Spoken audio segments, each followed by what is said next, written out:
ভেটকি মাছের তেল ঝাল। এই যে মাছ নিয়ে নিয়েছি, টমেটো কুচি, পেঁয়াজ কুচি, আদা রসুন এবার আমি বেটে নেব। দিয়ে দিলাম 2টো শুকনো লঙ্কা। আর একটা বাটিতে একটু হলুদ গুঁড়ো, একটু জিরের গুঁড়ো, একটু ধনের গুঁড়ো, একটু লঙ্কার গুঁড়ো জল দিয়ে ভিজিয়ে নেব। তেলটা গরম হোক, মাছ ভেজে নেব। মাছ ভাজা হয়ে গেছে, এবার আমি কড়ার মধ্যে কুচনো পেঁয়াজ দিয়ে দিলাম।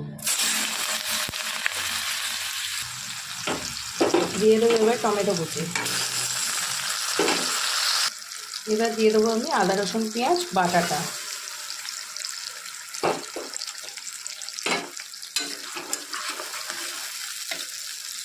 আমার মা এই রান্নাটা খুব ভালো করে, এই গরমে তার কষ্ট দিলাম না।